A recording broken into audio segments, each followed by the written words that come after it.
ఇరాన్లోని అణు కేంద్రం అదే ఫోర్టోపై ఇజ్రాయెల్ గురిపెట్టిందనమాట. ఇజ్రాయెల్ అణు కేంద్రం ఫోర్టోపై ఇజ్రాయెల్ గురిపెట్టింది. ఇప్పుడు అణుబాంబు తయారీపై ఇరాన్ ఎప్పటి నుంచో దృష్టి పెట్టింది. అమెరికా, ఇజ్రాయెల్ సహా పశ్చిమ దేశాలు అభ్యంతరం వ్యక్తం చేస్తున్నా లెక్క చేయకుండా ముందుకెళ్తుంది ఇరాన్.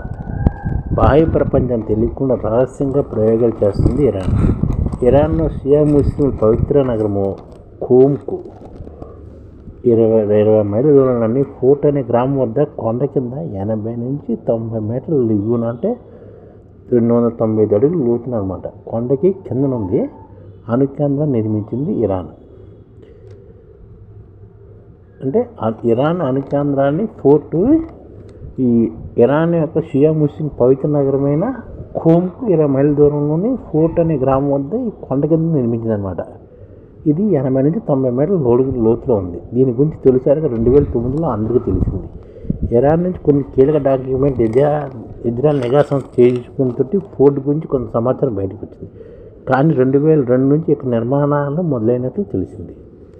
అంటే దీని గురించి 2009లో తెలిసినా సరే 2002 నుంచి ఇక్కడి నుంచి నిర్మాణాలు మొదలవుతాయన్నమాట.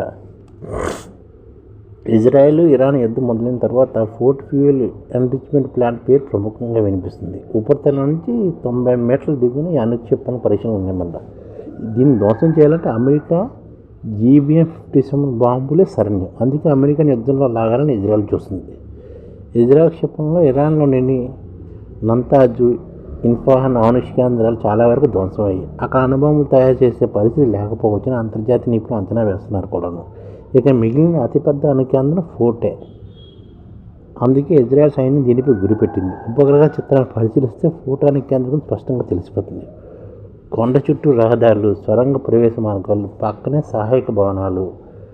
మనం ఉపగ్రహం ద్వారా దీన్ని చూడొచ్చు. ఫోర్టేకని కొండ చుట్టూ రహదారులు ఉంటాయి, సొరంగ ప్రవేశ మార్గాలు ఉంటాయి, పక్కనే సహాయక భవనాలు ఉంటాయి. సెంట్రల్ ఫ్యూయల్ భద్రపరిచే స్థలంగా భావిస్తున్న ప్రాంతం ఇందులో కనిపిస్తుంటుంది.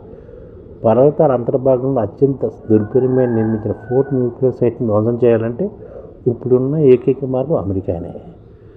ఎందుకంటే దీని ధ్వంసం అంటే 90 మీటర్లు దిగున సొరంగ మార్గంలో ఉన్నాయన్నమాట. ఉపరితలం నుంచి 90 మీటర్ల లోతులు రాతి కొండల కింద ఉన్న అణుకేంద్రాన్ని ధ్వంసం చేయాలంటే సాధారణ క్షిపణులు, డ్రోన్లు, బాంబులు సరిపోవు. కొండకి 90 మీటర్లు దిగున ఉంది కాబట్టి దానికి శక్తివంతమైన బాంబులు కావాలి. ఇది అమెరికా వద్ద మాత్రమే ఉందన్నమాట. ఈ విషయాన్ని అమెరికాలోని ఇజ్రాయెల్ రాయబారి హెచ్లీ లీటర్ స్వయంగా చెప్పారు. కూడా సొంతంగా పనిచేసే సామర్థ్యం ఇజ్రాయెల్కి లేదు కాబట్టి అమెరికాపై ఆధారపడక తప్పదు. అమెరికా వద్ద GBU-57 ఆర్డినెన్స్ పెట్రియాటిక్ బాంబులు ఉన్నాయన్నమాట. GBU-57 పెనిట్రేటెడ్ బాంబు అనమాట. ఈ బాంబులు ఇవి భూమిలో దూసుకెళ్ళి పేలును సృష్టిస్తాయన్నమాట. ఒక్కొక్క బాంబు 60 మీటర్ల లోతు వరకు దూసుకెళ్ళగలదు.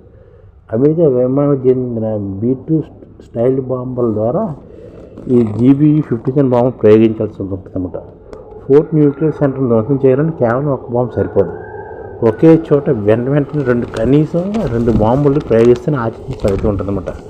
మొదటి బాంబు 5 మీటర్ల వరకు వెళ్ళి జరిగిన పేలుడు తర్వాత మరో బాంబు ప్రయోగించాలని రక్షణ రంగ నిపుణులు చెప్తున్నారు.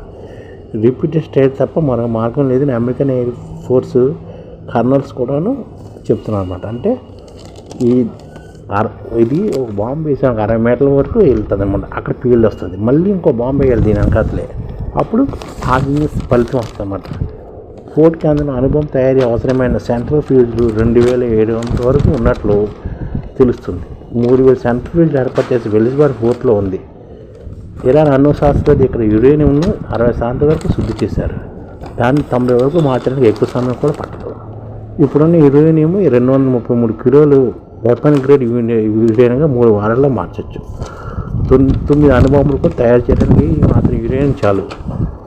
అణ్వస్త్ర రహిత దేశమైన ఇరాన్ ఈ స్థాయిలో యురేనియం నిల్వ చేసుకోవడం ఆందోళనకరమని కూడా చెప్తున్నారు. అణుబాంబు తయారీకి ఇరాన్ అత్యంత చెరువులో రావడమే ఇజ్రాయెల్ భయానికి అసలు కారణం.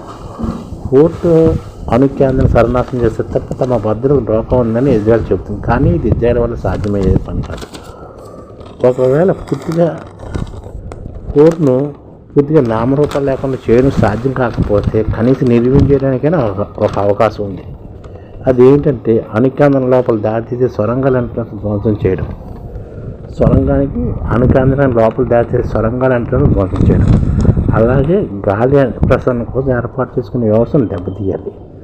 సొరంగాలు విద్యుత్ సరఫరా వ్యవస్థను ధ్వంసం చేస్తే లోపల కార్యకలాప తీవ్ర అంతరాయం కలుగుతుంది. అణుబాంబు ప్రయోగాలు హఠాత్తుగా ఆగిపోవచ్చు. దెబ్బతిన వ్యవస్థను పునరుద్ధరించుకోవడానికి చాలా సమయం పడుతుంది. ఇరాన్ అణుశక్తి ప్రయోగాల్లో ఫోర్ట్ న్యూక్లియర్ సెంటర్ అత్యంత కీలకంగా మారింది. ఇరాన్పై జరుగుతున్న యుద్ధంలోకి అమెరికా సైతం ఎలాగైనా లాగాలని ఇద్దరు గట్టి ప్రయత్నాలు చేస్తారు.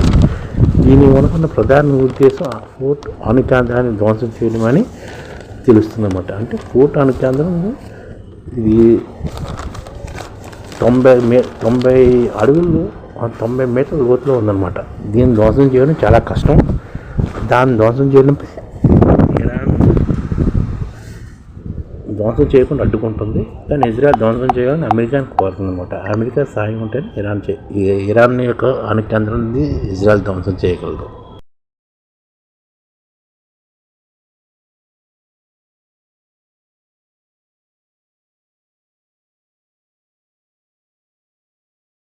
ఈ ఛానల్ ముఖ్య ఉద్దేశం ఏంటంటే మన తెలుగు రాష్ట్రాల్లో 1 కోటి మందికి సంఘటిత రంగాల్లో ఏ విధంగా ఉద్యోగాలు ఇవ్వవచ్చు, కనీస నెల జీతం 30,000 వరకు ఏ విధంగా ఇవ్వవచ్చు, ఏ విధంగా చేస్తే ఉద్యోగాలు సృష్టించబడతాయో వివరిస్తూ ఈ ఛానల్ వీడియోలు వస్తాయి. అలాంటి వీడియోలు మీకు కావాలంటే మన ఐడిఎఫ్ భాస్కర్ ఛానల్ని సబ్స్క్రైబ్ చేసుకోండి. ఐడిఎఫ్ అంటే ఇండియన్ డెవలప్మెంట్ ఫోర్స్. ఈ వీడియోలు చూసిన తర్వాత మీకు నచ్చితే లైక్ చేయండి, మీ ఫ్యామిలీ మెంబర్స్కి షేర్ చేయండి, మరియు మీ ఫ్రెండ్స్కి షేర్ చేయండి. Thank you. నమస్కారం.